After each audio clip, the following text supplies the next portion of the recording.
Today I want us to tackle the issue of car finance, and I'll take you through the process of buying a car step by step, from the day you find the car you want till the day you finally fetch it. We'll talk about in-house finance, the application process, paying a deposit, interest rates and more.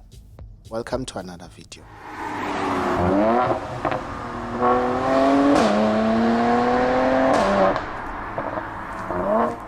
Never do paperwork when you're naked. Get naked and cover your car, home and stuff completely online.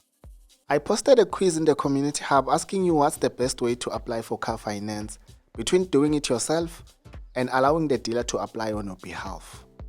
Well, under normal circumstances, the best way is to handle the finance part of the deal yourself, because dealers get a nice commission if they slap you with a high interest rate. But that's not always the case. There are instances where it makes sense to opt for in-house finance, and allow me to explain using practical examples. Sometimes car dealers try to push sales by offering special deals, and here's a Mazda 2 example. The prime lending rate is currently sitting at 11.75%, and with this deal, Mazda is offering an interest rate of 7.70%. That's prime minus 4.05%. If you go to any bank yourself and try to apply for finance for a Mazda 2, there's no way you'll get prime minus 4%. So in this case, in-house finance is the most attractive option. And by the way, an updated Mazda 2 is launching soon, so they are definitely trying to move the old stock with this deal before the launch of the new model, but you did not hear that from me. Here's another nice example. VW is offering a Polo Life at an interest rate of 9.54%. That's prime minus 2.21%, and chances are if you try to apply for finance yourself at your own bank, you can't get a prime minus 2%. It is very important to note that car dealers on their own are not financial institutions. So their in-house finance is usually in partnership with banks like your West Bank, and deals are subject to credit approval and whatnot. If there's no special deals, it's best to handle the finance application yourself to avoid problems. Because if you're ignorant, you may end up buying depression. Sometimes people end up buying cars they can't really afford, because dealers manipulate the numbers on their applications just to make sure they get an approval. They tend to understate your living expenses, and banks will think you have a lot of floating cash and where. Now let me explain the car finance application process for those who are clueless. Before you apply for finance, you first have to shop around for the car you want. Don't rush. Try to negotiate with different dealers if you have the energy for that, and after getting a good deal, you have to ask for a quotation. A quotation looks like this. It shows the total cost of the deal and clearly outlines all the things you are paying for. Here you have to make sure your quotation doesn't include items you never requested, like tracking devices, scratch policies, and other unnecessary extras. If you are happy with the quotation, you can carry on with the application process, and there's no need to physically go to a bank branch. You can do the application online. Please make sure you provide accurate information on your application. Don't lie just to get an approval, because your lies may come back to bite you at a later stage. So if your application is approved, the bank will offer you a document which outlines your principal loan amount, interest rate, monthly installment, and other relevant terms and conditions. Do not accept the first offer if you are not happy with the interest rate offered. Always negotiate. I know some of you are like, but MJ, I don't know how to negotiate. What will I even say to those people? Well, if you don't know how to negotiate, just cry. You will thank me later. But 16.2%, no guys, 16%, that's too much. I don't have money. If you are lucky, that might work for you, but I'm already embarrassed on your behalf. Anyway, there's nothing wrong with shooting your shot, just do the most. This thing has no formula because interest rates are not scientific, they're just made up numbers. Literally banks making money out of thin air. So if you're not happy with the deal you are offered, always negotiate or go try your luck somewhere else. It is very important to note that your main bank, the one that you are using for everything, is not always going to be the one that offers you the best rate, even if you've been loyal to them for more than a decade. If you've been with Standard Bank for 15 years, there's a possibility that they may be that one bank that offers you the most ridiculous interest rate. Always keep that in mind.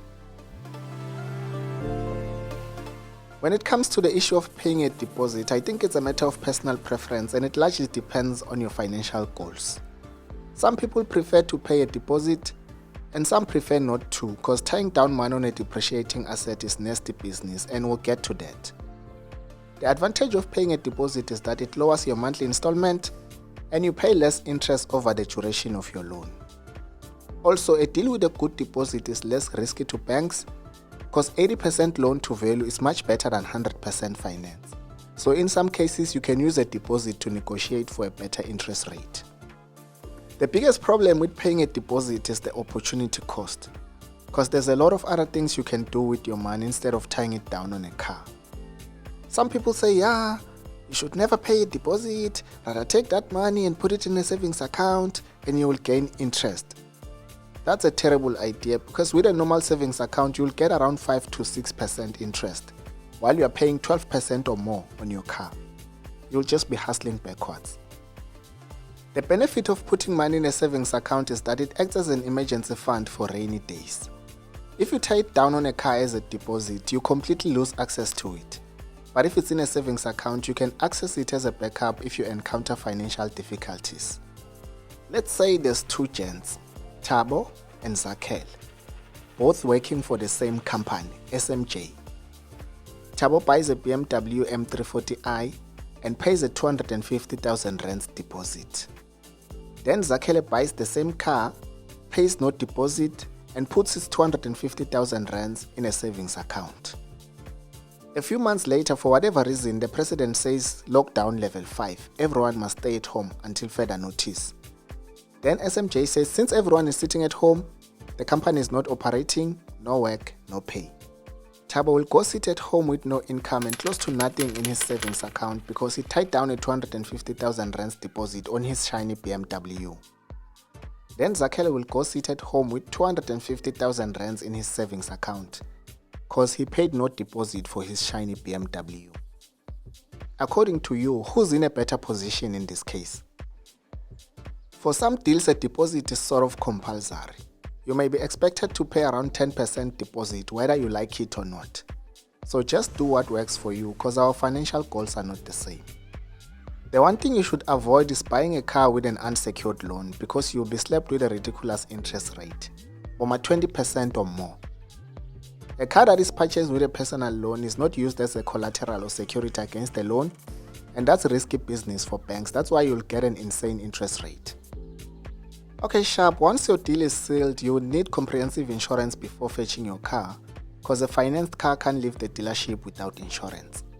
And today's episode is in partnership with Naked. For your insurance needs, you can do a quote and sign up completely online in just a few minutes. No need for phone calls. And if you do a quote online and decide that you don't want to sign up, no one will call to bother you. There's a link in the description, and if you have any questions, feel free to drop them in the comment section. Once you are sorted with insurance, the bank will give you a release note to go fetch their car on their behalf, because a finance car doesn't really belong to you fully until it's paid off. Yes, you'll be listed as the owner on the vehicle certificate, but the title holder is the bank. If you don't pay back the loan, they fetch their car. That's all for today. Thank you for watching. Don't forget to like, share and subscribe to the channel for more car content in a Mzansi context.